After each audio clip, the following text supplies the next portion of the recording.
month late again. Sign it. Yeah.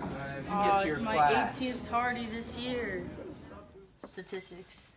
Science of collecting and analyzing numeric data in large quantities. That's what we did because we got a whole group of high schoolers and had them answer our thing. This data. One variable. Descriptive statistics. It describes results in a study.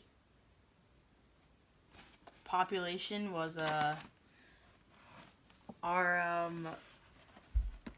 12th grade high schoolers. That's population. Sample. The sample was 12th graders. I'm sorry. Population is high schoolers. Sample is 12th graders, I guess. Voluntary response.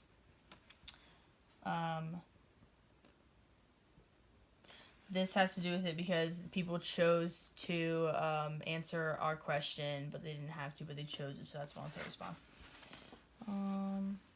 Convenience sampling, easiest first people you see, so we did not use that. Quantitative data,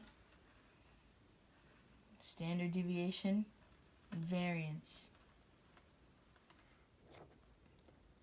For the measures of central tendency, we have the mean, mode, mid-range, and median. And in order to find the mean, you need to add up all the numbers you get from your data set and divide it by the number that you have in the total numbers for the data set. For the median, it's just the middle number that you get from all your data. Mid-range, it's just you subtract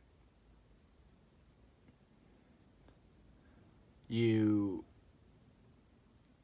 add the biggest and the smallest number,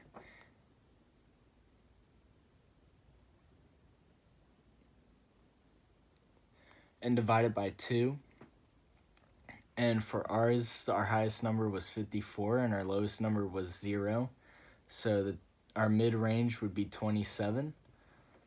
And for the mode is just the highest frequency that you have for the data, which is 0. Sampling method. Voluntary response. We use Snapchat, Twitter, and Instagram to collect the data. We got 100 responses. This is an example of voluntary response because the seniors who responded to our social media thing chose to do so. So it's voluntary response because they chose it. Okay, so when looking at our data for measures of spread, we started with the range. So that's the maximum minus the minimum value. So our maximum for our project was 54 tardies, and the minimum was 0. So when you subtract the 2, we got 54. Q1, that's the middle of the lower half of your data set. So ours was 0. And then Q3 is the middle of the upper half of your data, and ours was 5.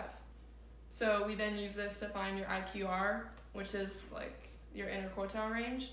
And you do Q3 minus Q1, so 5 minus 0 is 5. Then we found variance, and to do that, you take each number in your data set, you subtract it with the mean and square it, and then you add all those together and divide by the number of numbers you have in your data. So when we did that, we got 77.5, and to find the standard deviation, we square rooted that and got 8.5. So this shows the spread of our data in saying that 8.5 indicates one standard deviation above and below, so you add or subtract 8.5 from the mean.